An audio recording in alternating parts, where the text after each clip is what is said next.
se sigue sumando gente. Bienvenidos al curso de conocimientos básicos en la unidad de terapia intensiva pediátrica. Estamos muy contentos de que somos muchos, porque eso habla de que tenemos ganas de aprender, que como kinesiólogos siempre, siempre, siempre, siempre vamos a seguir estudiando y aprendiendo. Así que es muy lindo saber que del otro lado tenemos las mismas ganas. Primero agradecer a Tecnoimagen que nos dio este lugar, la plataforma para poder realizar el curso, y a la Sociedad Argentina de Kinesio Cardiorrespiratoria bueno, que nos invitó a poder brindar este curso y compartir con ustedes un poco de todo lo que hacemos nosotros, ¿no? Al que no me conoce, yo soy la licenciada Maite Holguín, soy kinesióloga, soy especialista en cuidados respiratorios del paciente crítico pediátrico por SATI.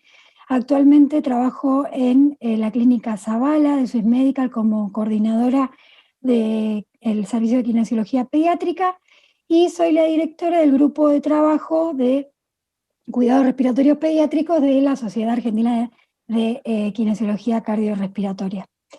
Así que bueno, de nuevo, bienvenidos a todos, súper gracias por estar ahí. Me pone muy, muy feliz de verdad que podamos compartir este momento y que sigamos aprendiendo todos juntos de todo, digamos. Esta clase va a ser súper con interacción con ustedes, así que va a estar buena. Voy a presentar a la disertante, que es la licenciada Carolina Bustos. Ella es de la provincia de Córdoba y actualmente trabaja en el Hospital Pediátrico del Niño Jesús, también en la ciudad de Córdoba. Así que bienvenida, Caro, y gracias por estar con nosotros. Hola, hola a todos, ¿cómo están? Bueno, voy a compartir pantalla. Avanti. Buenas tardes a todos. Bueno, como ya me presentó la licenciada Maite Holguín, yo soy Carolina Bustos, trabajo en el Hospital Pediátrico del Niño Jesús de la ciudad de Córdoba capital. Vamos a empezar este curso con fisiología del sistema respiratorio. Bien, ¿cuál es la función del sistema respiratorio? Es proporcionar oxígeno a la sangre arterial y eliminar el dióxido de carbono. Pero para ello vamos a necesitar de tres mecanismos: la ventilación, la difusión y la perfusión. ¿Qué es la ventilación? Es cómo el aire llega desde el ambiente al pulmón. Esto se va a lograr gracias a la elasticidad pulmonar, a la elasticidad torácica, al trabajo muscular y a la mecánica ventilatoria. ¿Qué es la difusión? El traslado de un gas por la barrera hematogaseosa de una zona de mayor presión a una de menor presión. ¿Y qué es la perfusión? Es el pasaje de un líquido por un órgano o tejido. Y es cuando de los tejidos sale sangre carbooxigenada y llega sangre oxigenada.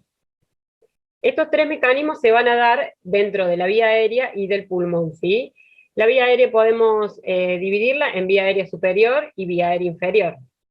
La vía aérea superior son las vías de conducción, es el lugar de mayor resistencia del sistema respiratorio y tiene una función muy importante, que es la de filtrar, humedecer el aire y transportarlo a las zonas donde se realiza el intercambio gaseoso. Y en la vía aérea inferior es donde se realiza el intercambio gaseoso.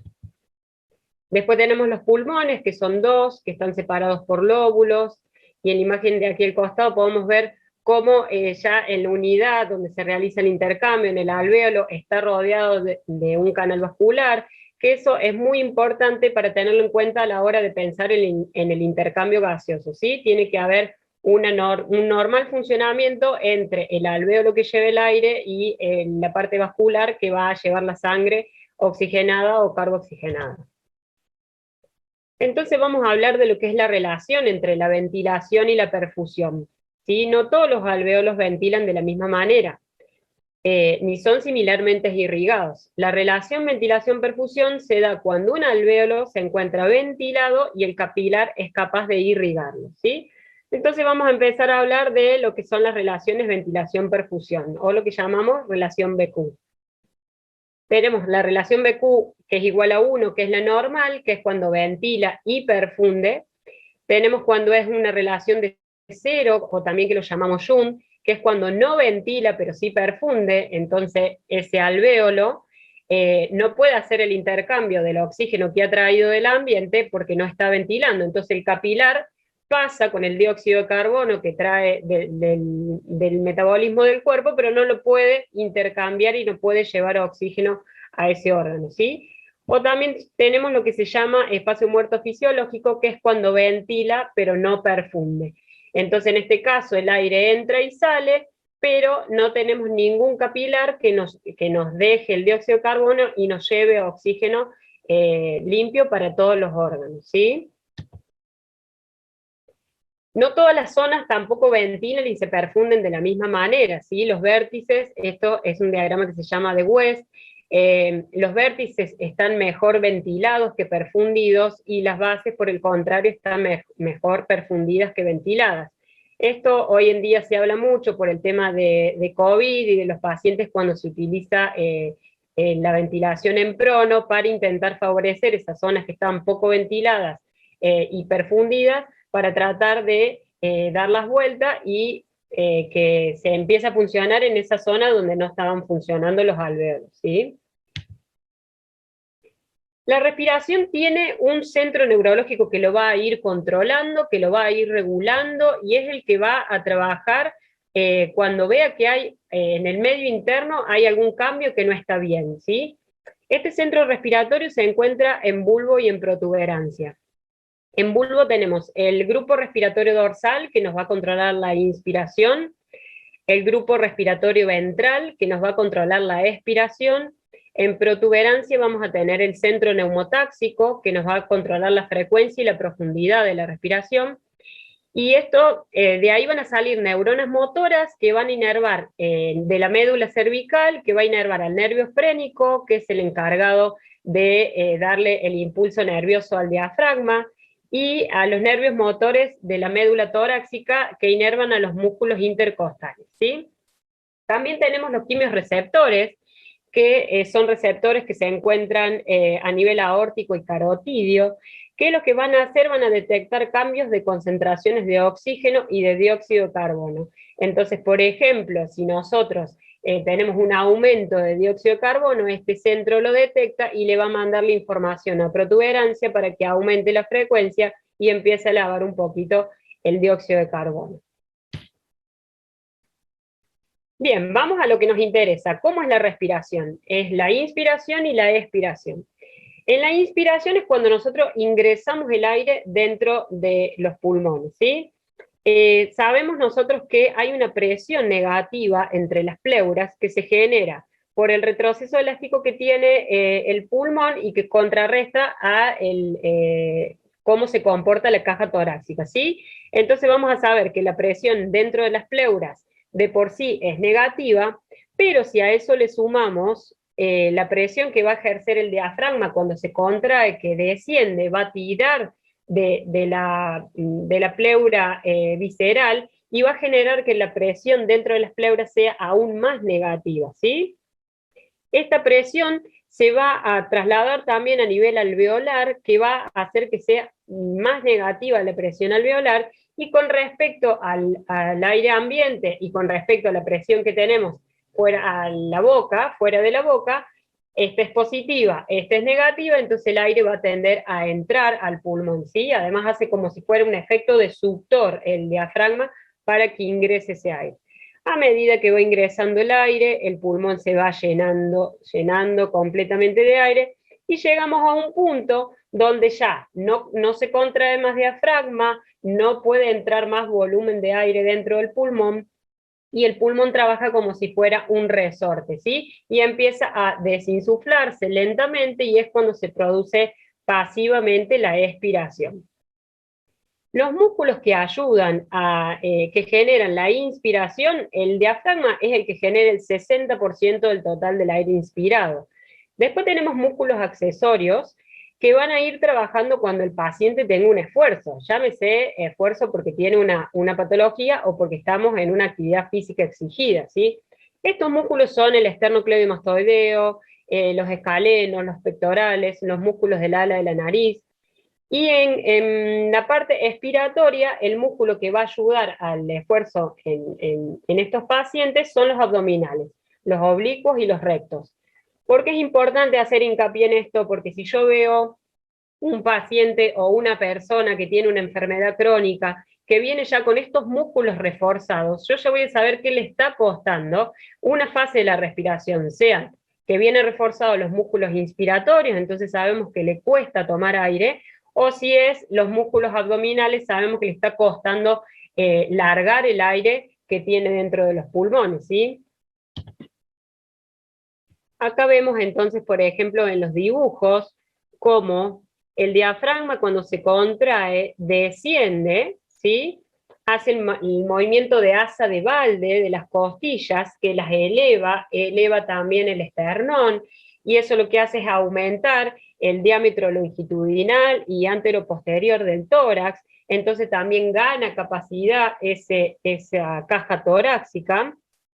Y en la expiración lo que pasa es que el diafragma se relaja, acá vemos cuando se relaja asciende, ¿sí? Y el tórax empieza a desinsuflarse lentamente. Estos músculos, de este lado podemos ver lo que son los músculos inspiratorios, podemos ver el diafragma que tiene inserción en la columna lumbar, en el esternón, en las costillas, podemos ver también los músculos pectorales, los escalenos, el esternocleidomastoideo. ¿Por qué también les aclaro esto? Volver a anatomía, volver a los primeros años de la carrera, porque podemos ver en algunos pacientes que tengan comprometidas los sitios donde se insertan estos músculos, vamos a saber que va a tener comprometida la fase inspiratoria, ¿sí? Entonces, a lo mejor, si yo tengo un paciente que tiene un problema a nivel de costillas, porque tiene una escoliosis, porque tiene una deformidad de tórax, vamos a saber que no va a expandir de la misma manera que un paciente que tiene un tórax o una columna o una inserción de músculos normales, ¿sí? Bien, acá tenemos el cuadrito de volúmenes y capacidades que muchos deben conocer. Volumen corriente, cuando yo realizo una inspiración profunda, vamos a lo que se llama volumen de reserva inspiratoria. Cuando yo libero todo el aire que puedo, llegamos a volumen de reserva expiratoria, y estos tres volúmenes se llaman capacidad vital. Esto también es importante saberlo porque no es lo mismo un paciente, por ejemplo, neuromuscular, que yo le estoy pidiendo que haga una inspiración profunda para poder después hacer un golpe de tos o un huffing, o simplemente tomar un pico flujo expiratorio forzado. Y si este paciente sabemos que no tiene bien inervado el músculo o no tiene fuerza muscular por su patología de base, no va a llegar a estos picos que yo necesito. ¿Un niño es un adulto en miniatura? Muchas veces cuando se da todo lo que es patología respiratoria y, bueno, los cursos y todo lo que se da, se habla mucho de respiratorio, pero por ahí no diferencian entre adulto y pediátrico. Y hay muchas diferencias desde la anatomía que van a dar a cómo funciona el sistema respiratorio del pediátrico, que no es lo mismo que el adulto, ¿sí? Al nacer, el pediátrico tiene 10% del número de alvéolos con respecto a lo que tiene un adulto. Los 10 meses postnatales se empieza a producir lo que se llama la alveolización, que es el incremento del número de alvéolos, y ahí es cuando el paciente empieza a ganar volumen pulmonar a expensas del crecimiento de estos alvéolos que fueron desarrollándose. Recién a los 6 meses se empiezan a formar las comunicaciones interalveolares e interbronquiales, que son los poros de Kohn y los conductos de Lambert. Y esto también, ¿qué nos dice? Que los pacientes menores de 6 meses, que somos más propensos a tener atelectasias, es más difícil lograr la ventilación colateral, más difícil ayudar a que drene o a que se ventile esta zona que se ha colapsado, ¿sí? La distensibilidad es máxima en recién nacidos, tienen un tórax mucho más complaciente, por ahí incluso los músculos abdominales son los que van a ayudar a este diafragma en el trabajo que vayan a hacer. Además, los pediátricos tienen un abdomen más prominente con respecto al tórax en relación a lo que tiene un adulto, ¿sí? Hay un colapso que se produce en la vía aérea del pediátrico, pero la contracción activa de intercostales en expiración, el freno al flujo expiratorio máximo por oclusión activa de la glotis y el cese de la expiración, que genera una nueva inspiración, ayuda a que esto no colapse, pero esto va a durar hasta los 6, 12 meses más o menos, ¿sí? No es que va a durar mucho más tiempo. También nuestros pacientes tienen un tórax más cilíndrico, hasta los 10 años más o menos. Las costillas son más horizontales y cartilaginosas, que van a modificar el trabajar de los intercostales y del diafragma. Acuérdense, en el primer dibujito que yo les puse de cómo estaban los músculos respiratorios, el diafragma tenía forma de cúpula, ¿sí? En cambio, en el pediátrico va a estar un poco más horizontalizado. El brazo de palanca que va a tener ese diafragma va a ser mucho más corto, la fuerza que va a hacer no es la misma, se va a fatigar mucho más rápido, y la excursión que va a hacer el tórax cuando baje ese diafragma no va a ser la misma que si fuera un tórax como el del adulto, que el diafragma está en una posición óptima, ¿no? La nariz es la mitad de la resistencia de la vía aérea y en menores de 6 meses son respiradores nasales obligados. Esto también se da porque tienen un epiglotis muy grande, porque su lengua también es grande, entonces a ellos la fisiología ha hecho que sean respiradores nasales obligados, que también los ayuda en la lactancia, en la alimentación, pero vamos a saber que si, por ejemplo, nuestro paciente está con una rinitis o con un componente de vía aérea alta, le va a costar mucho la respiración, y teniendo en cuenta todas estas cuestiones de colapso que tiene el pediátrico, hay que prestarle mucha atención a que las vías aéreas superiores estén despejadas, ¿sí? La laringe es alta, en forma de embudo, el diámetro interno de la tráquea es 1/3 de lo que es el de un adulto, ¿sí? Esto por ahí también es importante a la hora de cuando los pacientes los van a intubar o cuando van a manejar vía aérea, cuando hay que ayudarlos con una bolsa de resucitación, ¿sí? Y hay que acordarse de que estos pacientes tienen una mayor demanda de oxígeno por un metabolismo más acelerado que tienen. Entonces nosotros cuando recibimos a un pediátrico, si lo vemos bajo peso, tenemos que pensar que quizás está usando mucho de su metabolismo, mucha de su nutrición para respirar, o porque tiene algún tipo de insuficiencia cardíaca, ¿sí? No es un dato menor que veamos a un pediátrico bajo peso y que quizás tenga alguna enfermedad crónica que nosotros no hemos visto. Cuando ellos están con necesidad de este oxígeno, desaturan muy rápido, tenemos que actuar más rápido de lo que hace un adulto, ¿sí? Bien, vamos a hacer ahora algunas preguntitas, a ver si ha quedado un poco claro el tema de fisiología, un pantallazo rápido que hemos hecho, a ver si hay alguna duda. Lucía, les van a poner ahora las preguntitas y ustedes van a tener para cliquear para poner las respuestas. Tienen 30 segundos para responder. Tienen 30 segundos para responder. Vamos a la pregunta número 1. ¿Un paciente con respirador bucal tiene garantizada la humidificación y la filtración del aire inspirado? Una opción es sí, porque es el vía aérea superior, y la otra opción es no, porque es la función que cumple la nariz. Chachán, chachán. A ver si escucharon o si los aburrí con el... A ver. A ver, a ver. Muy bien, muy bien. Hubo ahí un 12% que lo dudó, pero vamos bien. Vamos a la Cosas otra que pasan. y ya después sacamos dudas. El diafragma, cuando está relajado, ¿se ve ascendido o se ve más plano y descendido? Cuando está relajado, ¿sí? A ver, la licenciada Carla Murri, que la veo ahí conectada. A Fiorella Frasela. ¿Qué responden? A ver, a ver.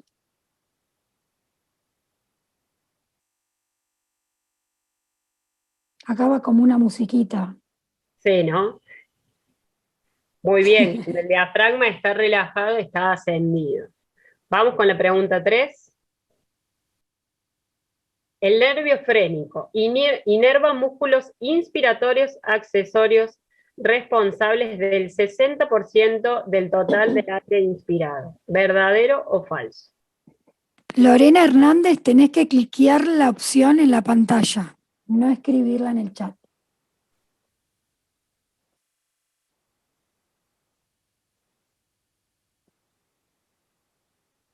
ver qué dice el público.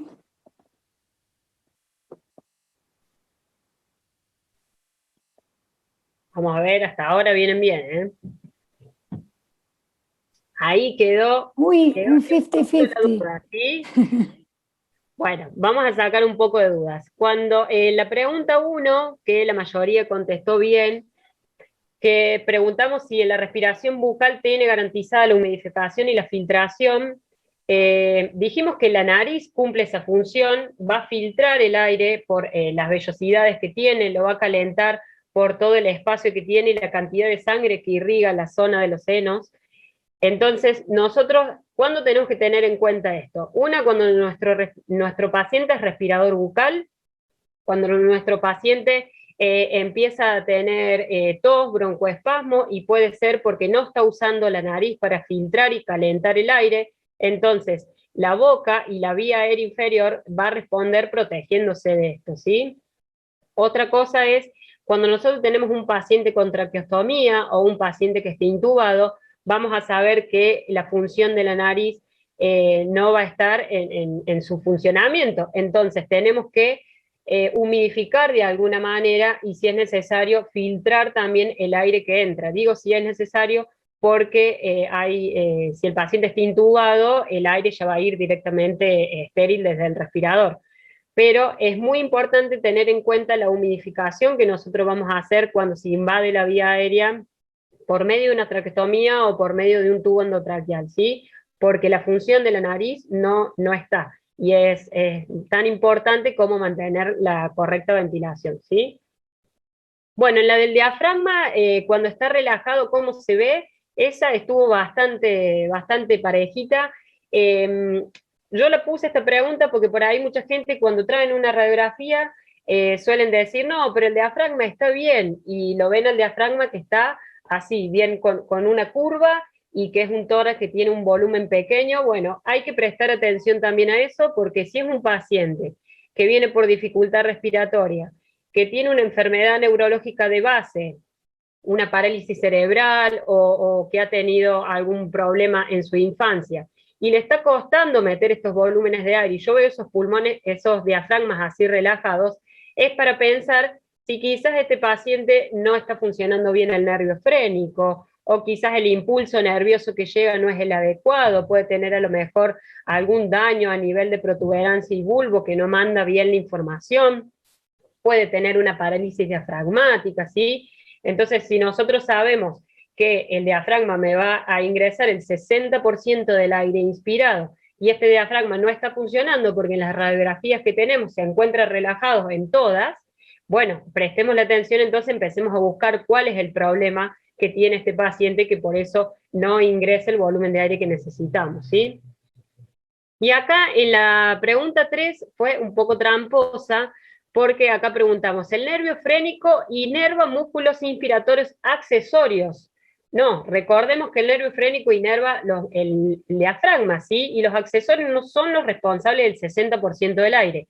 Los pacientes que nosotros vemos que están utilizando todo el tiempo los músculos accesorios son esos pacientes que ya tienen el diafragma muy cansado, o esos pacientes que son más grandes, y tienen el diafragma que ya el brazo de palanca no les está funcionando en condiciones óptimas, entonces empiezan a usar los músculos accesorios para ayudar a entrar esa cantidad de aire que les está faltando, ¿sí? Esta era un poquito tramposa, pero bueno, ahí fue la disputa, me parece, ¿no? ¿Alguna duda o pregunta hasta acá? Si no, seguimos con el otro tema. Recuerden poner las dudas en el chat donde dice preguntas y respuestas. Así no se pierde la pregunta.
ir con el otro tema, ya que, ahí está. Vamos a ir con insuficiencia respiratoria aguda. ¿Qué es la insuficiencia respiratoria aguda? Es un síndrome en el cual el aparato respiratorio fracasa en una o en ambas funciones, en la oxigenación o en la eliminación de dióxido de carbono, ¿sí? ¿Cuándo vamos a decir que hay una insuficiencia respiratoria aguda? Cuando tenemos una presión arterial de oxígeno menor de 60 milímetros de mercurio o una presión arterial de dióxido de carbono mayor a 50 milímetros de mercurio. Esto es en ausencia de cortocircuito cardíaco y respirando aire ambiente a la altura del mar, ¿sí? Pero también hay que tener en cuenta la historia y la valoración clínica de este paciente. No es que un paciente nos ingresa a la guardia o nos ingresa a la terapia y nosotros si no tenemos gases todavía no vamos a decir si este paciente está en una insuficiencia respiratoria, ¿sí? Vamos a ver también qué historia tiene este paciente, si es un neuromuscular, si tiene una escoliosis, si es un paciente que viene con una fibrosis pulmonar, y vamos a ver si es la primera vez que está internado o no, ¿sí? Además de la semiología y la ocultación, que es muy importante. Hay dos tipos de insuficiencia respiratoria. Tenemos la tipo 1, que es la hipoxémica, que es cuando tenemos una presión arterial de oxígeno menor de 60, y el dióxido de carbono puede estar normal o puede estar bajo. Y la insuficiencia respiratoria aguda de tipo 2 o hipercápnica, que es cuando la presión arterial de dióxido de carbono es mayor a 50 milímetros de mercurio, pero la presión arterial de oxígeno es normal o baja. ¿Por qué puede pasar que este intercambio gaseoso sea normal? Puede ser por disminución de la presión inspirada de oxígeno, puede ser por la hipoventilación alveolar, puede ser por alteración de la difusión, alteración de la ventilación y la perfusión, cortocircuito o factores extrapulmonares. Bien, vamos a desglosar un poco esto de la disminución de la presión inspirada de oxígeno. Nosotros sabemos que la presión parcial de oxígeno es un total de 150 aproximadamente milímetros de mercurio. Pero ¿cómo llegamos a este número? ¿Se ve el cursor ahí? ¿Sí, no? Bien. 0,21 es la fracción de oxígeno del aire ambiente. Y lo vamos a multiplicar por 760, que es la presión atmosférica a nivel del mar. Le restamos el vapor de agua y este es el resultado que nos va a dar, ¿sí? Ahora, ¿qué pasa cuando nosotros no estamos a nivel del mar y cuando estamos más arriba, en altura, ¿sí? Vamos a ver que, por ejemplo, acá la presión atmosférica va a ser menor, entonces la presión parcial de oxígeno que van a tener estos pacientes va a ser menor. ¿Cómo lo manifiesta el paciente? Aumentando su frecuencia respiratoria, ¿sí? Para intentar captar más oxígeno. Si esto pasa en agudo, por ejemplo, un paciente que se va a la montaña, o por ejemplo, algo más conocido, cuando se van a jugar al fútbol en altura, si se van en el mismo día, si esto es en agudo, poniendo oxígeno suplementario ayudamos a que esto se corrija, ¿sí? Pero hay gente que también vive a niveles más altos de lo que es el nivel del mar. Entonces su cuerpo lo va a ir compensando a esto, generando una masa más grande de glóbulos rojos para compensar también esta presión parcial de oxígeno menor que tienen en comparación a los que vivimos a nivel del mar, ¿sí? Acá podemos ver, por ejemplo, la presión de oxígeno, como a medida que va entrando a las vías aéreas, va perdiendo un poco de presión, ¿sí?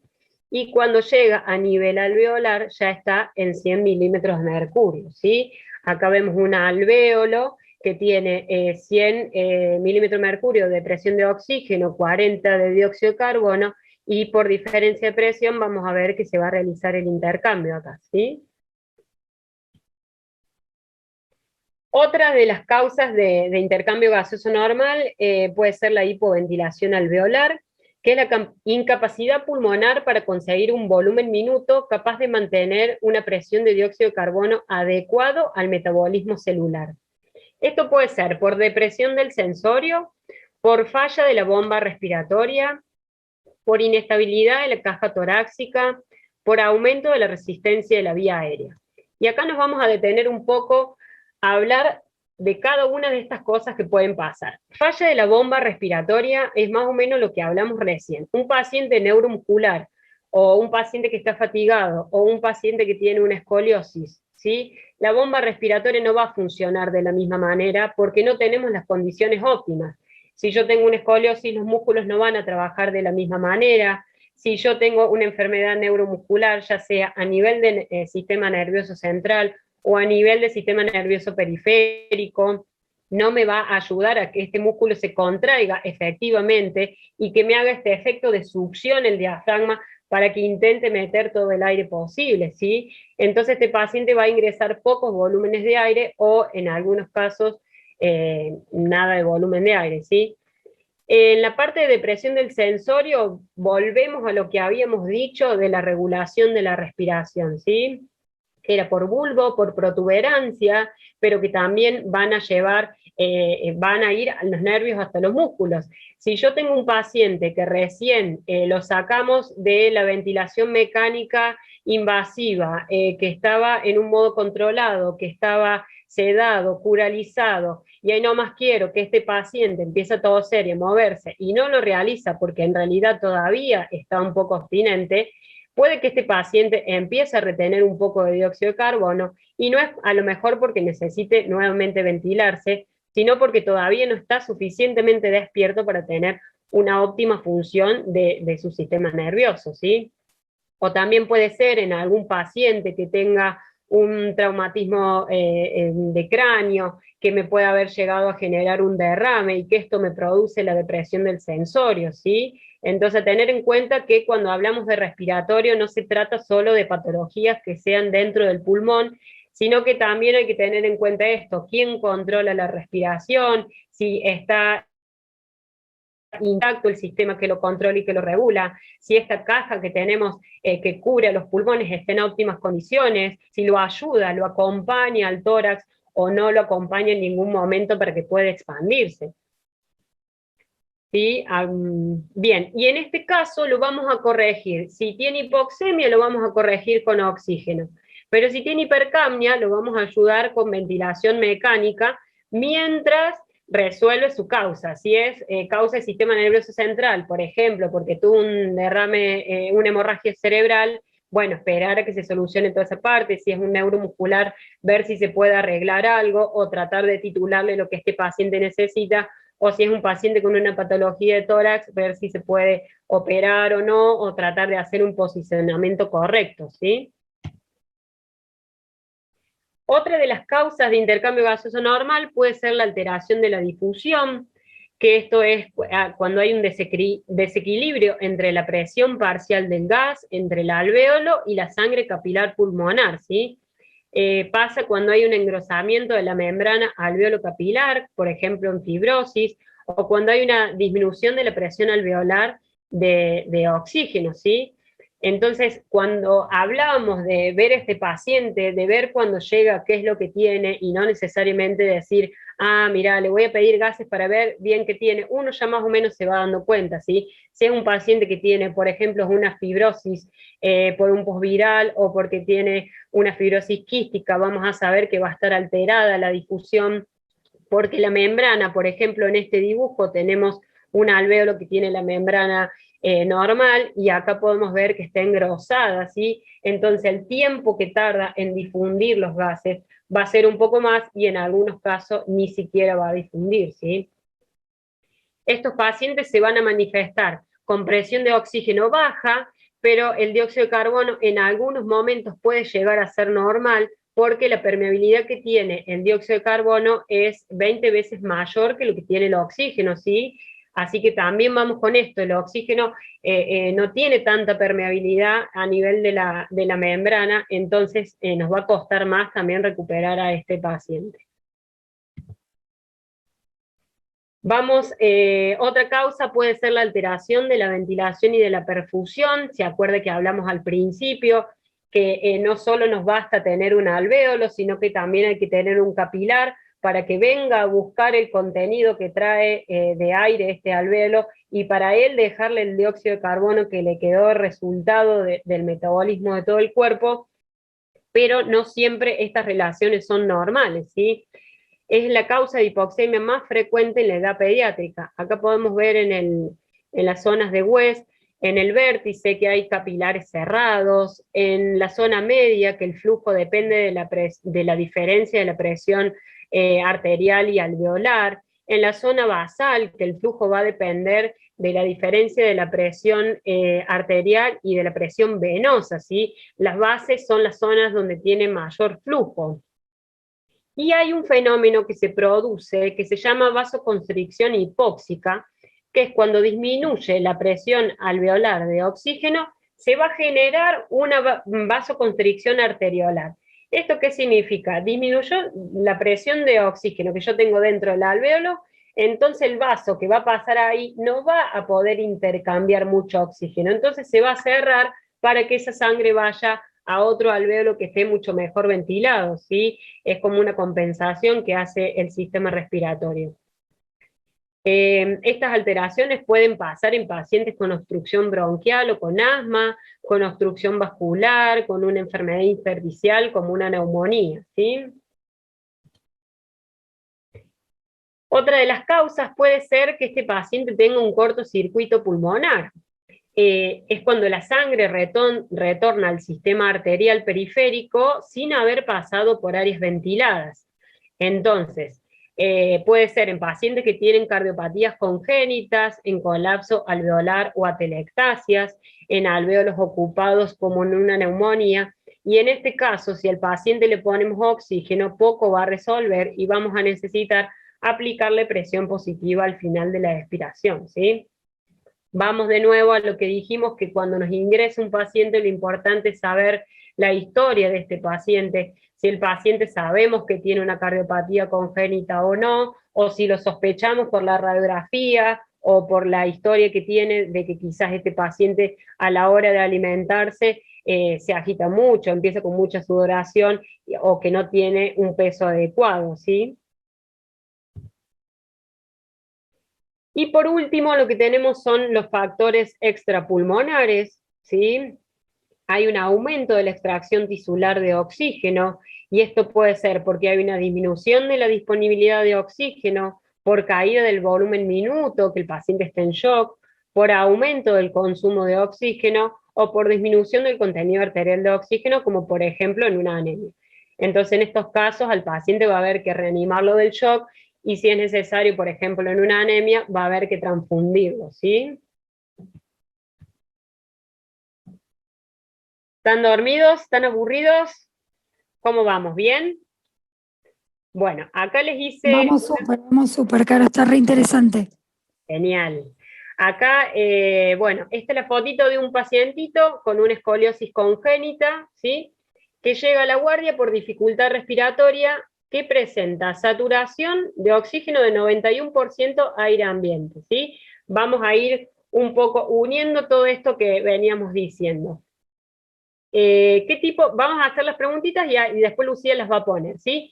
¿Qué tipo de insuficiencia tiene este paciente? Si es una insuficiencia de tipo 1 hipoxémica o tipo 2 hipercámnica.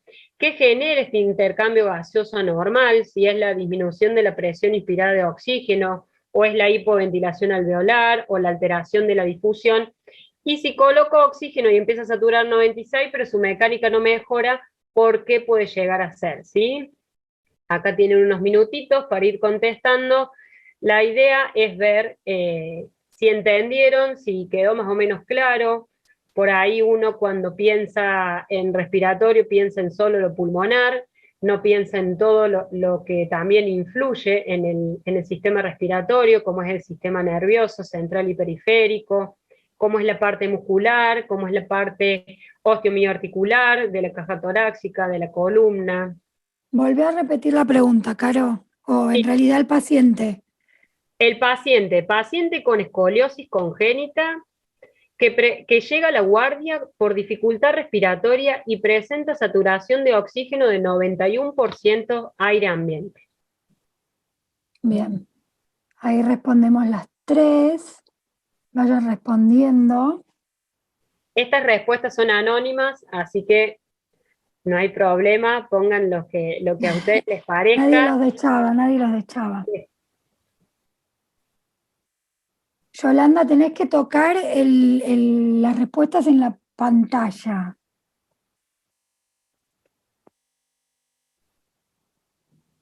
Ok. ¿Todos han podido contestar?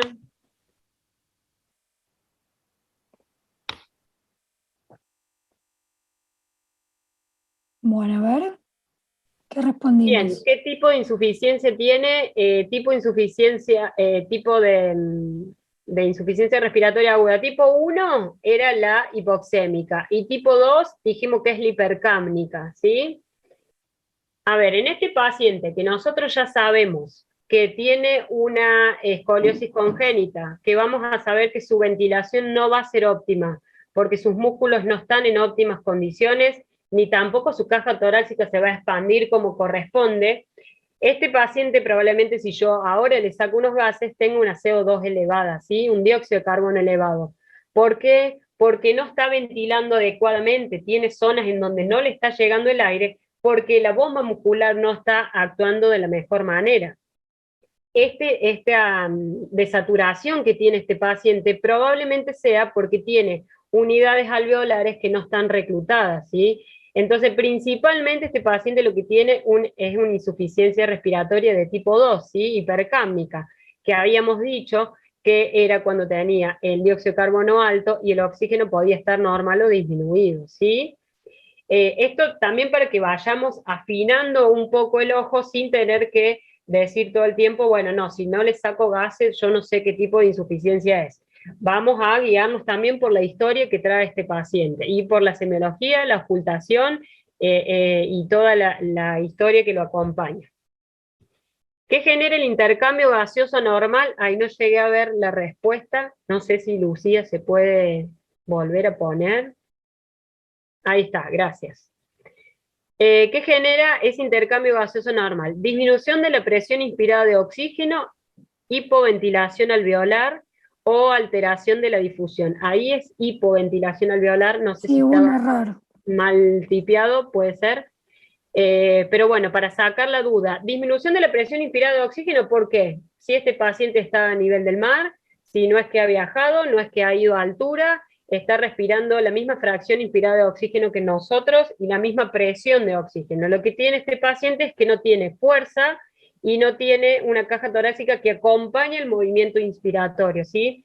Entonces este paciente lo que tiene es una hipoventilación alveolar, ¿sí? ¿Se acuerdan cuando estábamos viendo recién en algunas de las causas de intercambio gaseoso normal, uno era la hipoventilación alveolar, ¿sí? Acá algunos pueden decir que era porque decía hiperventilación. Bien, Hubo confusión por eso. bien, si coloco oxígeno y empieza a saturar 96%, pero su mecánica sigue igual. ¿Qué es lo que tengo que hacer? ¿Necesita mejorar la ventilación alveolar o necesito un aporte extra de oxígeno para saturar 99? Bien, ahí hay un 16% que contestó que hay que aplicarle más oxígeno.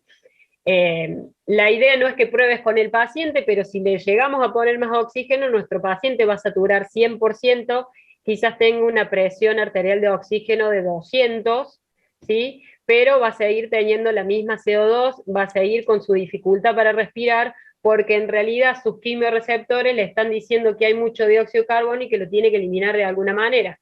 Y poner oxígeno no es una forma de eliminarlo, ¿sí?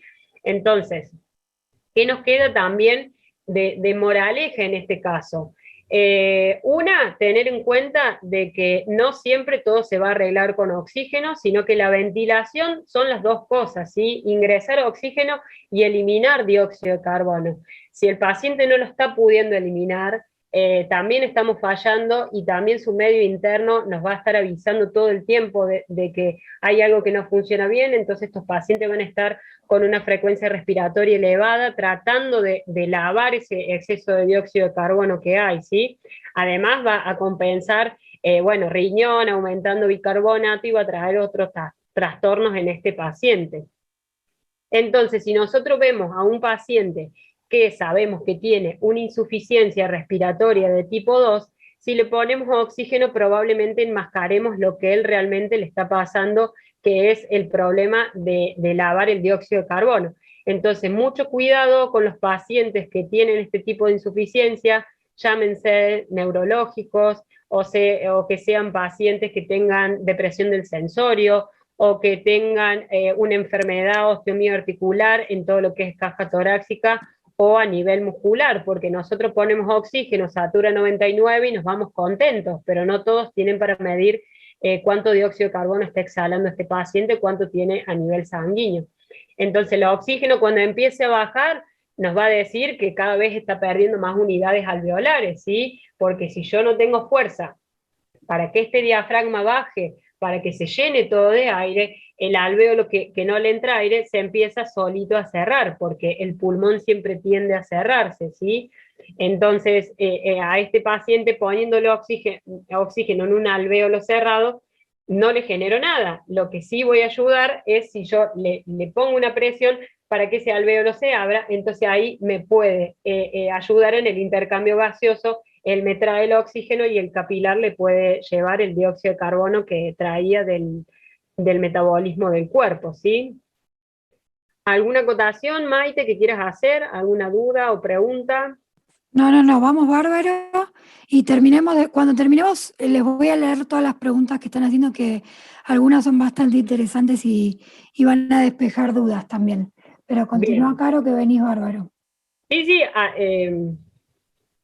esto era más que todo lo que yo quería que ustedes supieran. Por ahí el tema de fisiología es como que todos dicen, bueno, sí, lo vi en primer año, fisiología, ya está, pero a la hora de que nos llegue un paciente así, nos olvidamos de los músculos de la respiración, nos olvidamos del sistema nervioso central, que si es un neuromuscular, le ponemos oxígeno de entrada Sí, y no creo que nos pasa siempre, que lo más fácil o lo más común es, bueno, está desaturando o está saturando menos, pongámosle oxígeno. Y bueno, y a veces no tenemos en cuenta todo lo que vos estás nombrando. Tal vez sin tener que conocer las patologías previas del paciente, al ver la caja torácica o al ver la forma de respirar que viene el paciente, te das cuenta a veces sin tener que sacar un gas de que el oxígeno tal vez no lo está ayudando, ¿no? Esto de que venimos escuchando hace un montón de tiempo de la máscara con reservorio, que hay que empezar a sacarla un poco de juego porque le estamos poniendo una fracción de oxígeno inspirada súper alta y tal vez desconocida, y no sabemos cuánto lo estamos ayudando o cuánto lo estamos perjudicando al paciente. Entonces, eso también está bueno saberlo. La curva de disociación de la hemoglobina, todo lo que es fisiología, aunque nos parezca a veces un pelmazo o digamos, ay, yo lo vi eso en primer año, ya fue. En este momento donde uno tiene al paciente frente a frente, también lo tiene que pensar y replantearse, ¿no? Todo esto de que el oxígeno es una terapia muy efectiva, pero también a veces es perjudicial y en algún punto el oxígeno no te ayuda.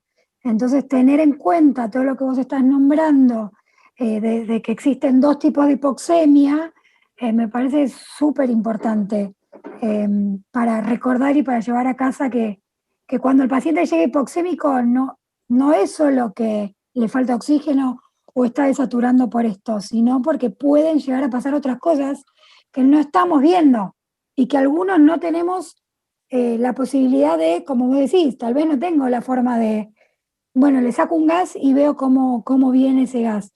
También tiene que ver el aspecto del paciente, la sudoración, la coloración, la forma de respirar. Bueno, todo lo que fuiste nombrando, que me parece que está buenísimo que lo tengamos en cuenta, ¿no?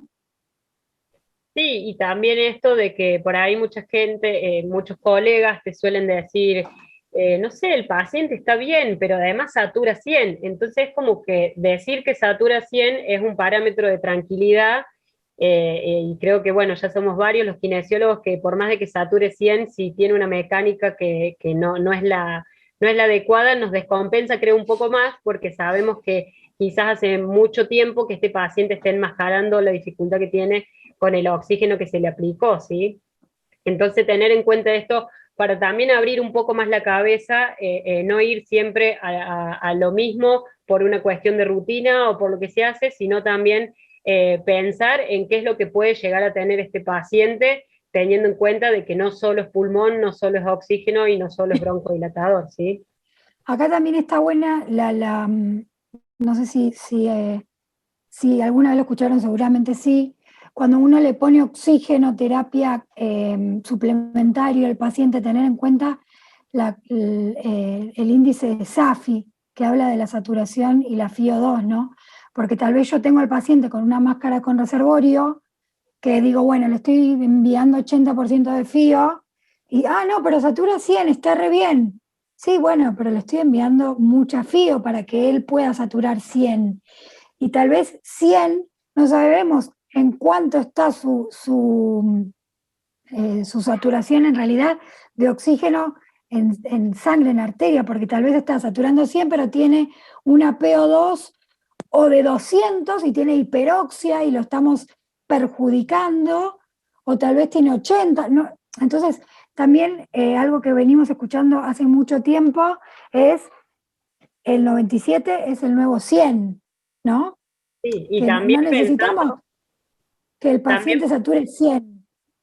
También pensando en no tener que estar pinchando a este paciente cada rato, ¿sí? Son pacientes pediátricos que cuesta un montón acoplarlos, un montón tranquilizarlos y decir, le saco un gas solo para saber cuánta presión de oxígeno o de dióxido de carbono tiene cuando yo tengo otras herramientas para fijarme, es por ahí tener que decir, bueno, no, en realidad me voy a fijar, le voy a poner esta cantidad de oxígeno, voy a ir bajándolo de a poco y cuando esté en 97 ahí me quedo. Y por ahí te llevas la sorpresa que de los 15 litros empezás a bajar y termina en 15 litros y ahí te das cuenta que le estabas dando 10 litros extras innecesarios, ¿sí? Es titular, como nos gusta titular PIP, también hay que titular oxígeno. Lo que Tal pasa es cual. que nosotros lo tomamos muy a la ligera el oxígeno y está mal. El Tal cual. oxígeno no es tan solo oxígeno o tan solo un gas, ¿sí?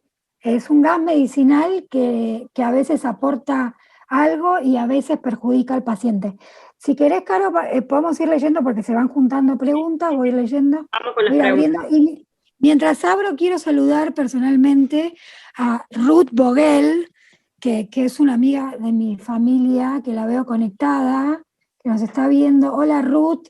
Ojalá te acuerdes de mí cuando era chiquita, iba a tu casa en bici. Espero que te acuerdes de mí. Espero que me saludes ahora en el chat, Ruth. Bueno, vamos a empezar a leer las preguntas mientras. Eh, a ver acá. Alguien que no sabemos el nombre, ojalá todos se puedan poner el nombre, así los identificamos, nos pregunta, ¿cuál sería el nervio frénico? Qué pregunta esa, ¿no? ¿Qué pregunta? ¿Cuál qué El nervio pregunta? frénico es un nervio bastante grueso, es más o menos así como un dedo, que sale de la columna cervical, pasa por toda la parte de la caja intratorácica y llega a estimular el diafragma, ¿sí? Nos ha pasado algunas veces que te dicen, mira, fíjense que este paciente tuvo una cirugía y no sé si no toqué el frénico, te dice el cirujano. Y vos te das cuenta si lo tocó o no, porque el frénico está ahí, viene un poco lerdo, ¿sí?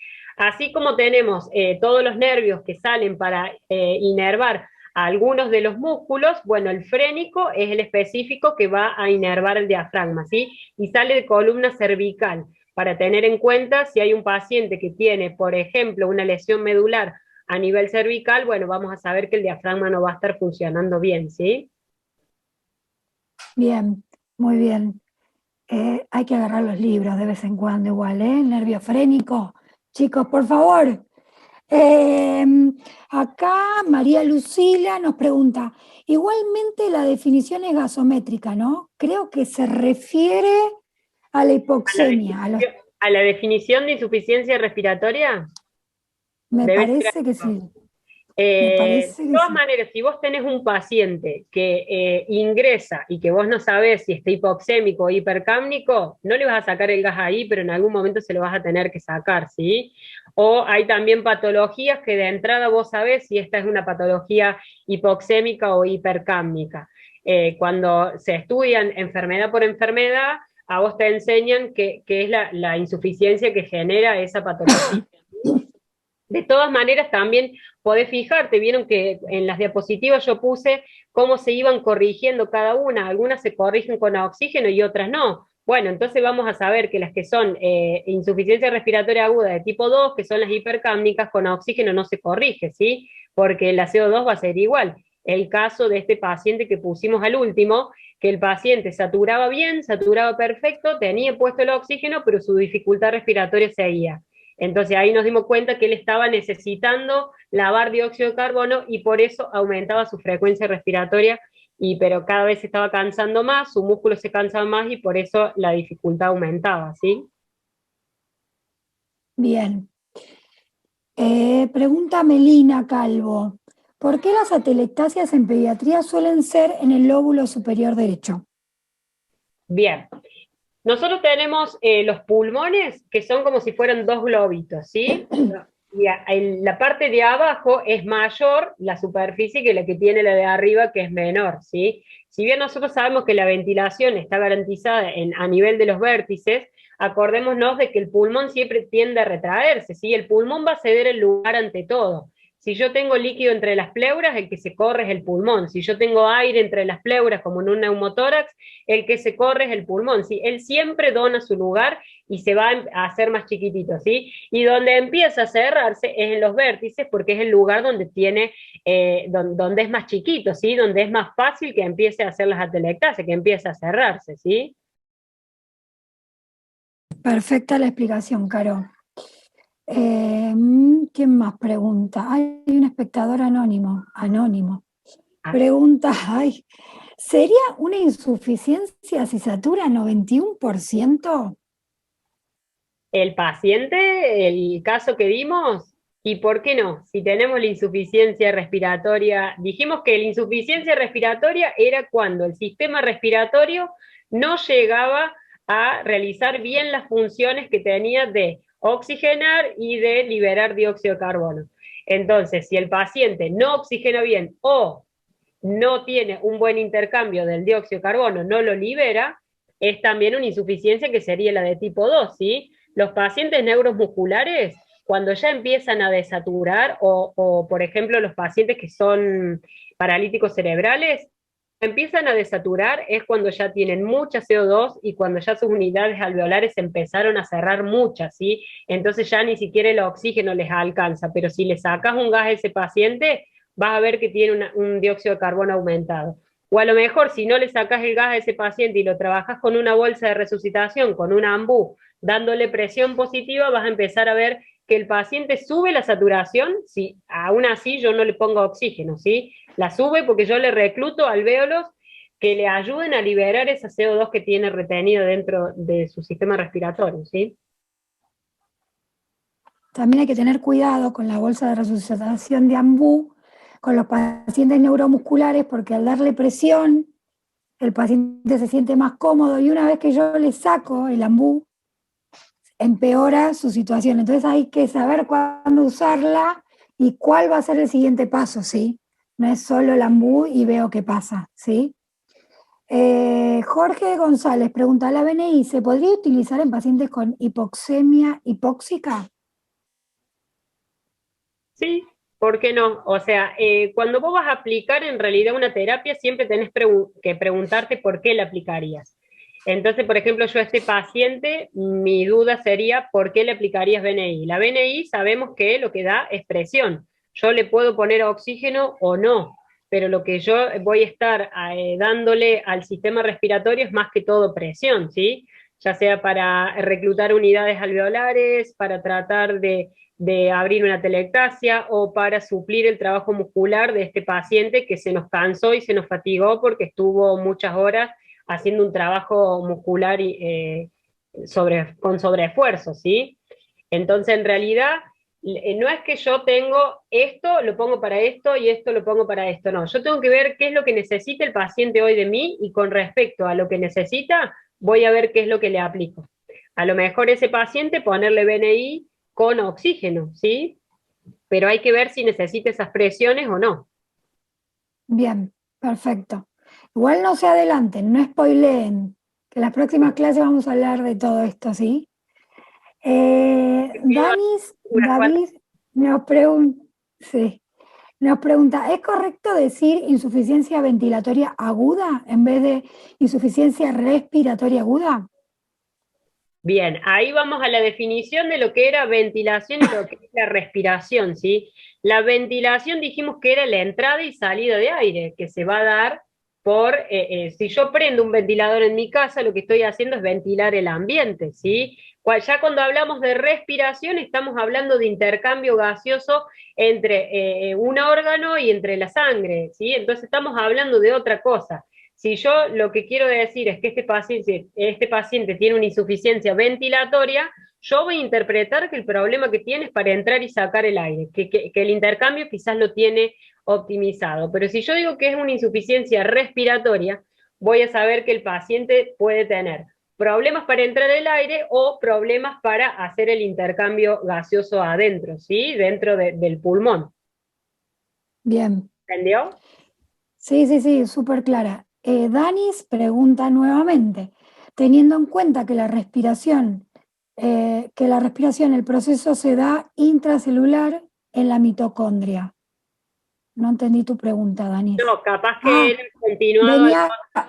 venía a colación de la primera, ok, ya está. Recordemos, Eh, volvemos a primer año, pero recordando que la respiración y todo se da en la mitocondria, para que todo eso funcione tiene que haber oxígeno, ¿sí? Entonces tienen que estar los pasos anteriores ya resueltos, ¿sí? bien. Dorian nos pregunta, ¿ustedes en sus unidades hospitalarias utilizan algún dispositivo que no sea invasivo para medir CO2?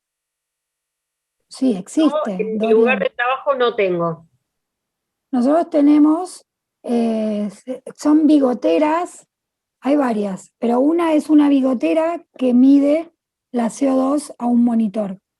Nosotros tenemos el de Philips, también existe el de Nonin, hay varios que son para pacientes que no están ventilados.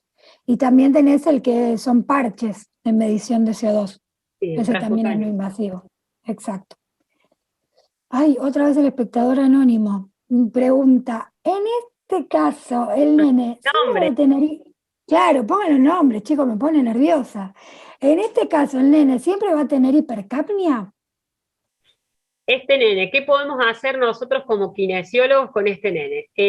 Una vez resuelto el cuadro agudo de este paciente, puede que este paciente tenga una escoliosis que no sea muy severa y ande bien, ¿sí? Va a tener que hacer rehabilitación, tanto motora como rehabilitación respiratoria, que la rehabilitación respiratoria va a incluir trabajar de diferentes maneras las zonas que va a ventilar, ¿sí? Lo puedo trabajar en decúbito lateral, para favorecer que ventile mejor el pulmón que está arriba, que puede ser el pulmón que normalmente tiene comprimido, ¿sí? Tratar de que este paciente no se enferme, trabajar lo que es la tos para ayudar a que los músculos respiratorios también estén en óptimas condiciones y a nivel motor tratar de elongar las zonas que están muy contracturadas o retraídas por la misma patología de base. Nosotros tenemos una paciente que tiene una escoliosis muy severa, que estuvo sin necesidad de presión positiva por muchos años. Bueno, después se vio que no se podía operar, pero teniendo en cuenta eso, cayó internada y recién ahí fue que ella se tuvo que ir a la casa usando un dispositivo de ventilación no invasiva que solo lo usa si esta noche, ¿sí? Pero el paciente puede hacer vida normal, pero tenés que tratar de que no empeore, tenés que tratar de mantener ese sistema respiratorio y el osteomioarticular en las mejores condiciones que puedas. Perfecto, perfecto. Gonzalo nos pregunta, ¿es recomendable para un paciente de 2 años con síndrome convulsivo atelectasias en pulmón derecho con traqueostomía? ¿Sería recomendable que durmiese con un CPAP? ¿Qué pregunta, Gonzalo? En realidad hay que ver al paciente y ¿por qué le pondrías un CPAP vos? ¿Por qué de todo esto que nos estás contando? El síndrome convulsivo lo dejamos como afuera porque no tendría nada que ver. Pero digo, tiene atelectasias en un pulmón. ¿Por qué tiene atelectasias en el pulmón derecho? ¿Es siempre recurrente? ¿Es la misma atelectasia? ¿Por qué le pondrías un CPAP? Claro, habría que ver si Hay este que, paciente las atelectasias las puede hacer a lo mejor por un reflujo, un problema que tiene, que después de las convulsiones a lo mejor se broncoaspire y haga atelectasia justo en el pulmón derecho, que es donde tenemos el bronquio, que es más vertical y que es más propenso a hacer atelectasia y aspirados traqueales. Hay que ver en realidad muchas cosas, no es que solo hay que ponerla y exacto. nada más, habría que estudiar unas cuantas cosas antes y ver por qué hace las atelectasias, si tiene siempre secreciones, cultivar secreciones, a ver si hay algo que se pueda Si no está tratar. colonizado, exacto. Es muy general tu pregunta. Se están spoileando Otro vos aspecto, sí, ahora. me están spoileando, ya esto es demasiado. Otro espectador anónimo, estamos llenos de espectadores anónimos. Para dar un correcto tratamiento, un paciente con insuficiencia respiratoria tipo 2, ¿se puede ayudar con ventilación no invasiva? Si esto es correcto, ¿qué parámetros? No, chicos, basta de spoilearme la clase. No, no la vamos a responder, espectador Bueno, anónimo. eso de los parámetros Esperemos. te lo va a decir Mai cuando le toque su clase de ventilación no invasiva. De todas maneras, bueno, las insuficiencias respiratorias no son todas iguales, los pacientes no son todos iguales, no responden iguales a la terapia que vos le aplicás. Puede tener un paciente con presiones bajas y que ande bien, o pacientes con presiones muy altas y que estén justos. Depende del paciente, de cómo se comporta el tórax cuando lo quieras ventilar y de la patología que tenga, ¿sí? No es en todos lo mismo. Muy bien. Gary pregunta, ¿por qué es necesario colocar oxígeno al 100% en pacientes con shock y estatus epiléptico? Gary, ¿quién te dijo que hay que ponerle oxígeno al 100 con un paciente en shock y estatus epiléptico? En realidad muchas veces lo hacen. ¿Se acuerdan la última diapositiva que yo puse? Que lo que decía es que los pacientes que están en shock tienen una demanda de oxígeno mayor a la que tiene un paciente que está normal, ¿sí? Entonces le suelen poner fíos al 100 para asegurarse esa De parte, primera. claro, de primera mano hasta que pase el momento del shock o hasta que puedan reanimarlo de ese shock, ¿sí? En realidad es por eso, porque las demandas de oxígeno son superiores, entonces vos necesitas darle más oxígeno para suplir esa demanda que tiene por demás ese paciente. Pero bueno, es un momento, es el momento que está en shock, ¿sí? Es lo mismo que cuando reanimamos un paciente, siempre el oxígeno va a estar al 100%. Después Sí. se va a titular, como la PIP se titula el oxígeno. La próxima pregunta de otro espectador anónimo. Los gases son capilares, normalmente en la guardia, por lo que tampoco serviría. La pregunta no sé cuál es, pero si los gases son capilares, tal vez no te sirva para diagnosticar, pero sí para tal vez saber dónde estás parado. El gas capilar no te va a dar un 100% de fiabilidad, pero sí si está aumentada la CO2 por demás de lo que debería estar, o el oxígeno muy abajo, eso. El gas capilar a veces no te ayuda a diagnosticar, pero sí te ayuda a saber dónde estás parado. Sí, No igual sé con si el gas querés. capilar vos podés ver indirectamente, a lo mejor si ves el bicarbonato podés saber si este paciente tiene retención de dióxido de carbono hace mucho tiempo. No vas a poder evaluar la presión de oxígeno porque el capilar lo podés haber agarrado del lado venoso o del lado arterial y no lo vas a saber. Pero bueno, para ver la oxigenación podés usar la saturación y el índice de SAFI que recién dijo Mike.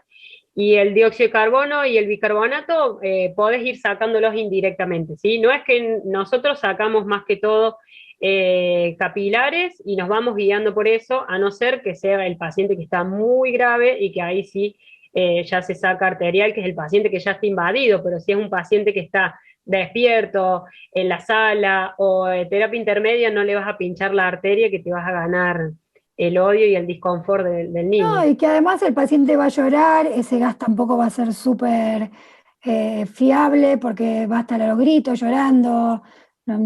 O sea, el gas arterial en realidad se usa cuando el paciente o está ventilado con ventilación mecánica, dormido, que uno puede decir, bueno, sí, este gas es de ahora y el paciente estaba en este momento así, porque no, el gas el estado de ácido base arterial en un paciente despierto mucho no te va a servir porque no es como un paciente grande que se queda quieto, que respira profundo, que no va a estar bueno. Sí, también cuando hablamos de esto de si tiene elevada el dióxido de carbono o disminuido el oxígeno, es para que también nos demos cuenta qué vamos a hacer con eso, porque a lo mejor a vos te traen el resultado del gas y vos no sabes qué hay que hacer y es un paciente que está ventilado y lo que hay que pensar es que hay que aumentar la ventilación que tiene este paciente para lavar esa CO2, ¿sí? No aumentar la FiO2. Entonces, bueno, modificar parámetros del ventilador, subir presiones o bajar presiones. Por eso es como un estudio más que complementa a la clínica, a cómo vas a tratar al paciente y cuál es el paso a seguir que vos tenés, ¿sí? A lo mejor ese paciente no mejora, no mejora, no mejora, y la respuesta puede estar en alguno de esos estudios complementarios que le podemos hacer. Bien. Ramiro pone las respuestas del multiple choice que ya fueron vistas. La clase queda grabada, sí, queda grabada y a la página del curso que se te envió cuando te inscribiste. Buenas noches, pone María Flores. Al paciente, como en el caso clínico, se le coloca BNI y de ser paciente COVID positivo, ¿qué se debe hacer? Nunca Ah, leyeron nuestras guías. ahí vamos a Ojo, pasar el chivo de la guía, sí. exacto. Nosotros como grupo de trabajo de kinesiología respiratoria pediátrica de la sociedad, a la cual están todos invitadísimos a formar parte del grupo, el año pasado armamos unas guías de trabajo del paciente con sospecha y confirmación de COVID positivo, que después voy a ver si le pido a las chicas de Tecnoimagen si las podemos subir a la plataforma para que ustedes las tengan. Están súper buenas y tus respuestas van a ser respondidas con nuestras guías. Bien, y con respecto a ese paciente, si le vamos a poner BNI, era la pregunta, ¿no, May? Sí, Primero, si el paciente sigue en la guardia y no está bien, sí, voy a optimizar la ventilación y tratar de abrir esos alvéolos que probablemente estén colapsados. Lo puedo hacer por medio de una BNI que te da presión positiva, porque en ese momento no te vas a poner a trabajarlo con el AMBU, porque el paciente, si cae a la guardia, ya tiene un tiempito con esa dificultad, ¿sí? Entonces sí, poner BNI en primera medida, o a no ser que esté muy grave, según los scores, cuando lo vayamos a hacer el triage de este paciente, quizás necesite ventilación mecánica invasiva, pero la idea es aplicarle presión, ¿sí? perfecto. La siguiente pregunta, ¿puedo seguir haciendo este curso? Soy estudiante de enfermería del último año. Sí, lo puedes seguir haciendo, estás invitadísimo a poder compartir con nosotros. Brenda Verón pregunta, no, dice, excelente disertación.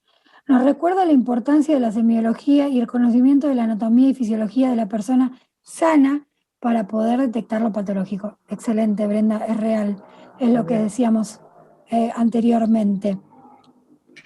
Lilia Herrera pregunta, hay que tener en cuenta que el oxígeno es un medicamento, exactamente, Lilia, es lo que repetimos siempre en todas las clases donde nombramos el oxígeno. Marcos dice, en un prematuro con atelectasia, Chan, ¿la relación BQ se favorece con el pulmón atelectasiado arriba o abajo? Bien, tema delicado, el tema del prematuro, porque hay que ver un montón de cosas del prematuro. ¿Por qué fue prematuro? Si cuando nació estuvo ventilado o no, si puede ser un paciente con displasia broncopulmonar o no, si necesita ventilación o necesita hacer algún otro tipo de medicación que es específica para los neo y que no es tanto para los pediátricos. La ventilación, ¿vieron el esquema que yo le puse de West, que lo pueden encontrar también en el libro de fisiología de West? Bueno, ahí explica que la ventilación se favorece estando arriba. ¿Y por qué se favorece estando arriba? Si yo lo pongo de costado al paciente, el diafragma que está arriba, el hemidiafragma del pulmón que está arriba, ¿se va a mover más o menos que el de abajo? ¿Sí? Va a excursionar un poco más el tórax que está arriba. Entonces me va a ayudar en la ventilación. Pero eso es en un paciente pediátrico que quizás no sea un prematuro. Por eso digo que el prematuro hay que tenerlo en cuenta muchas otras cosas, ¿sí? Pero en reglas generales, cuando vos colocas un paciente en decúbito lateral, el pulmón que queda arriba es el que mejor va a ventilar, ¿sí? Perfecto. Mailén dice, muchas veces utilizan los términos como hipoventilación, haciendo referencia a una disminución del murmullo vesicular, pero es un concepto gasométrico. Sí, eso lo iba a decir en un momento de la clase, gracias por recordarlo, pero sí, cuando decimos que está hipoventilado es que no realizó intercambio gaseoso, sí, que no pudo liberar esa CO2 que tenía. Entonces nosotros cuando ocultamos tendríamos que decir que están disminuido el murmullo vesicular en esas bases. Sí, pero en líneas generales siempre se escucha, está hipoventilando. Bueno, sí, es Es verdad. como decir que le entra poco aire en realidad, pero Exacto. utilizan mucho ese término, pero Sí. sí, es erróneo.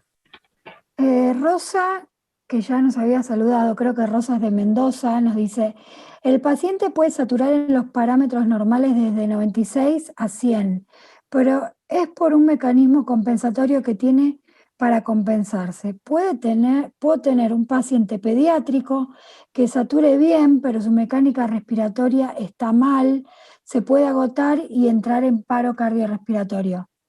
Sí, va, responde vos, Caro, perdón, yo iba a responder Mira, y dale. la saturación es una de las cosas que tenemos con respecto al sistema respiratorio y que no está solo dentro de la caja torácica, ¿sí? Nosotros tuvimos un paciente que entró con una dificultad respiratoria, saturando 97%, era un paciente de 3 meses que pesaba 3 kilos y que haciendo la anamnesis con la madre y viendo las condiciones del paciente, que era bajo peso, nos llega la radiografía en ese momento y vemos que el paciente tenía un corazón enorme, que era un cardiópata y en realidad la dificultad respiratoria que tenía no era ni una bronquiolitis, ni era falta de oxígeno, ni era nada de eso, ¿sí? También puede ser por cuestiones cardiovasculares, recordemos que el corazón y el pulmón trabajan de la mano, ¿sí? Entonces, no necesariamente si el paciente tiene dificultad va a ser por eso, porque también puede ser un paciente que está en un debut diabético y que empezó a compensar su bicarbonato con el dióxido de carbono que lo maneja mediante la respiración, ¿sí? Entonces, tener en cuenta de que no está aislado, pulmón no está aislado y sistema respiratorio no está aislado de todo el resto, ¿sí? Perfecto. Un espectador anónimo pregunta, ¿cómo titulan el aporte de oxígeno? ¿Cuál es el tiempo de espera de respuesta? Bien, nosotros lo que hacemos para titularlo es bastante caserito. En realidad ponemos el oxígeno, si satura 100, vamos bajando de a poquito. No es que vas a estar bajando cada 10 segundos, ¿no? Pero bajás y te vas fijando cómo el paciente está cuando lo estás acomodando. Si sigue saturando 100, esperás unos minutos y volvés a bajar hasta que sature 97 más o menos, 96, y ahí ya te quedas tranquilo de que sabes de que le estás dando el oxígeno justo, ¿sí? Como les conté, hay veces que uno lo deja con 15 litros y piensa y saturan 100%, pero no sabes cuál es la presión arterial de oxígeno que tiene, puede tener 300 y en realidad la única forma de saberlo sin pincharlo es ir bajándoselo y controlar la saturometría. Perfecto. Adriana Arce nos hace una consulta médica. ¿Cuál es el tratamiento de la lesión del nervio frénico? En realidad, bueno, eso es para ver con cirugía. Hay que ¿Y ver por si qué se fue la puede, lesión? Si claro, está completa, si es incompleta. sí, se puede ver si hay alguna manera, claro, si es una lesión incompleta de que lo vea cirugía o hay también, si no, dispositivos ventilatorios que suplen la función del nervio frénico. Es un dispositivo que se pone en el diafragma y que es como si fuera un marcapaso, que te da la actividad eléctrica para que se contraiga el diafragma, ¿sí? Pero en realidad en esos casos, bueno, hay que ver si hay posibilidad de cirugía, si hay posibilidad de esa prótesis, que es bastante costosa y que en Argentina no sé si está. Creo que hay dos pacientes con marcapaso frénico. Sí. Bueno, Soledad nos dice, Buenas tardes. Súper interesante la clase. En mi servicio, por lo que hablaban recién, comenzamos a utilizar máscara de Venturi en vez de máscara reservorio para tener mayor control de la FIO2 y para calcular SAFI. Bien, tenemos buenos resultados con este método en pediatría. Excelente tu aporte, Soledad. Sería súper interesante que todos nosotros empecemos a utilizar SAFI como método de control. Nora Rivas, Lucía, ninguna de las dos, pero no importa. Nombraste el índice de SAFI. ¿Tiene algún valor de referencia? Sí, lo tiene. En la próxima clase lo vamos a ahondar un poquito más. No se adelanten. Van a explicar BNI neuromuscular, pero estos chicos, ¿qué les pasa? Sí, vamos a hablar de... Están ansiosos, están Vamos, ansiosos. Sí, ansiosos, sí, sí, sí. vamos a hablar. Se vienen clases de oxígeno, se vienen clases de BNI, de ventilación De invasiva. traqueostomía, exactamente. Álvaro, para dar un correcto tratamiento, un paciente, este ya lo leímos. Sí, ya lo leímos. Esta ya la puso 2 veces por las dudas. Brenda, licenciada. En cuanto a patologías tanto en adultos como pediátricos, ¿está relacionada la prevalencia en el lado derecho por la dirección del bronquio fuente? Bueno, esta pregunta ya la respondió Caro, así que la seguimos. Marisa pregunta, ¿cuál es la diferencia entre espacio muerto y cortocircuito pulmonar? Bien, en realidad el espacio muerto es la zona que sirve como conducción, pero no realiza ningún tipo de intercambio, ¿sí? Y el cortocircuito en realidad es algo que está anormal, ¿sí? Nosotros tenemos espacio muerto fisiológico y anatómico que son necesarios y que los tenemos, ¿sí? Pero el cortocircuito es, como lo dice, es algo que no está en sus parámetros normales y que no es que vos ya lo sabés de entrada porque no todos los pacientes tienen una cardiopatía o una comunicación a nivel de aurículas o de ventrículos, ¿sí? Es algo que lo que pasa es que no se realiza el intercambio por algo defectuoso que está en esa parte, ¿sí? Perfecto. Mayra pregunta, ¿se puede bucear un paciente despierto y por cuánto tiempo?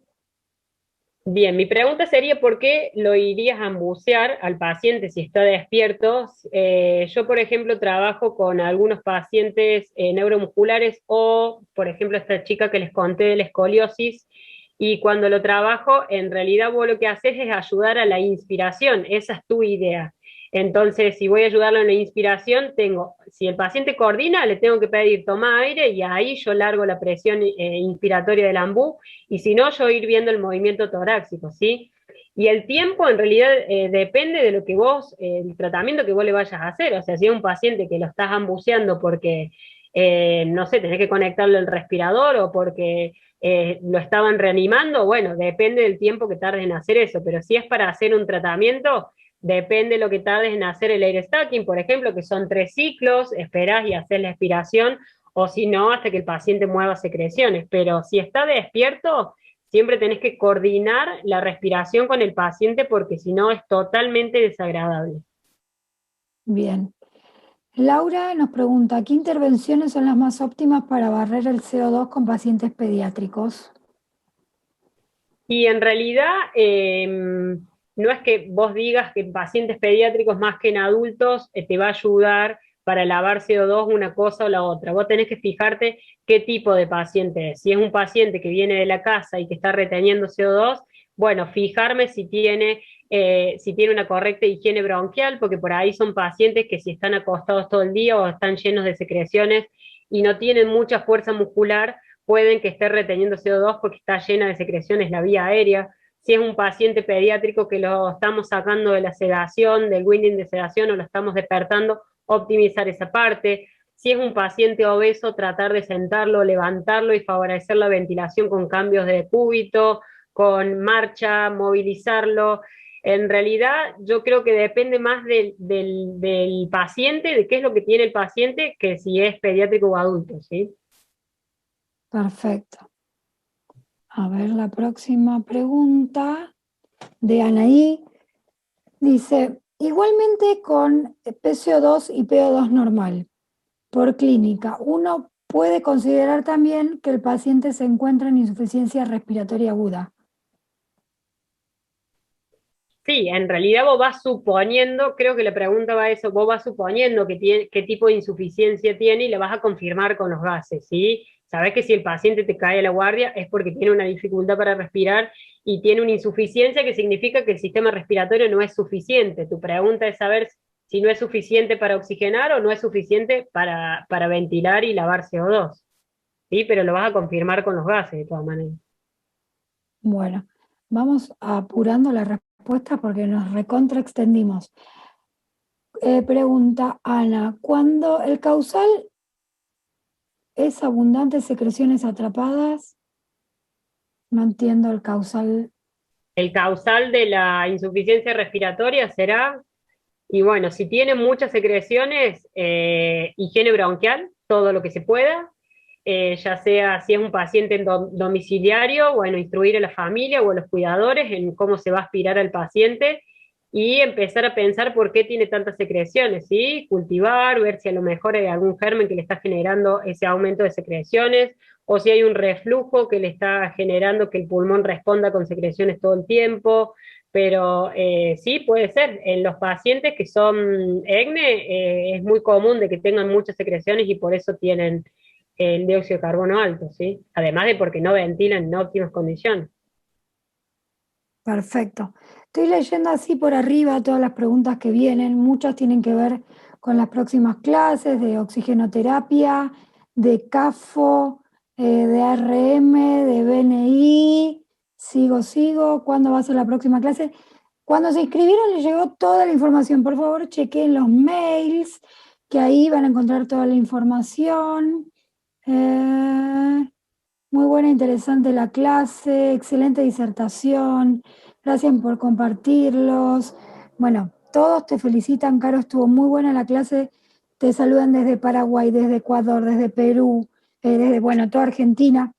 Si querés, lo que podemos hacer para que si alguno se quedó con alguna duda, anotá en el chat tu mail, ¿Vale? si estás de acuerdo, Sí, cómo para que no. te lleguen, para que te lleguen al mail. Y yo voy a dejar escrito mi mail también para el que quiera formar parte del grupo de kinesio de Saki Kare, o se quiera asociar a la sociedad, que tienen un montón de beneficios. Voy a anotar mi, mi mail. Marina, genial, anotate, Lorena también. Saludos desde Chaco. Hermoso, esta clase estuvo buenísima. Ahí, Caro mandó el mail. Anótenlo antes de seguir escribiendo mensajes.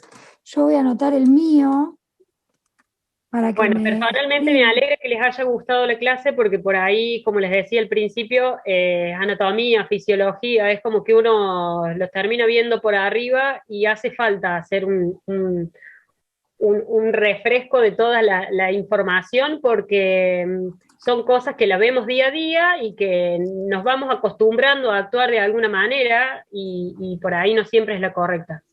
Así que está bueno verlo, me alegro que les haya gustado, que se haya entendido y que se vayan con nuevos conocimientos a su casa. Perfecto, la verdad, Caro, que estuvo muy claro, muy linda la clase, todo el mundo pone, uy, pero el chat, en el chat, vamos a ponerlo por acá también, porque, no lo podemos escribir. En el A ver, chat pusimos los mails. ahí Anoten. lo pongo en el Power. A ver, dale, así se ve. Compartí pantalla. Em, Anotá el mío si querés también. Lo que Bueno, pasa es que nos van saludando y se van quedando por arriba los mails. Agradecemos a todos los que se quedaron hasta ahora. Saludos desde Córdoba, te saludan de tus pagos. Eh, bien. Bien ahí. Mariano, muy bueno. Está bueno repasar y aprender cosas buenas siempre. Está bueno aprender cosas nuevas. Ahí ahora Caro comparte los mails, así les quedan. Sí. Chiqui, chiqui, chiqui. Decime, ahí te pongo el tuyo también.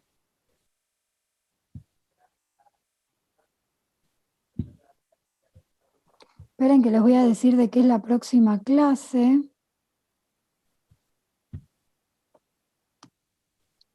para que sepan. Tiki, tiki. Ahí estoy buscando tu mail. Es maite.holguin.ciancio, con las dos veces con C, @hotmail.com. maite.holguin.ciancio @hotmail.com. Bueno,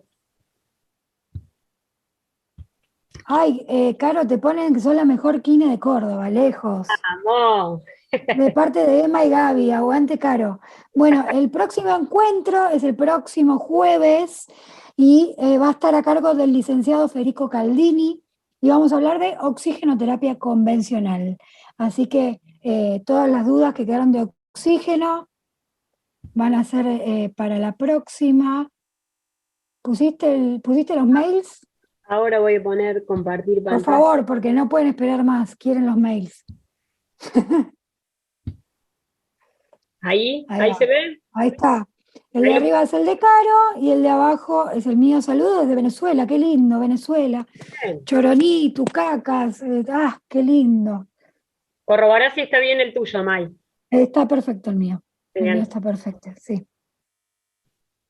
Sí, sí, sí. Bueno, ya saben, el que quiere nos escribe si quedaron algunas dudas o si quieren formar parte del grupo y hacerse socios de Sakikare, nos escriben y les pasamos la info correspondiente. Nos encontramos el jueves que viene a las 19 horas por el mismo canal. Estén atentos a los mails y fíjense que se van a subir, todas las clases van a estar grabadas, todas, todas, todas. Saludos desde Bolivia, wow, de todos lados. Bueno. Saludos a todos, gracias por estar ahí y nos vemos la próxima clase. Nos vemos. Gracias a todos. Chau, Bye, bye, chau. bye.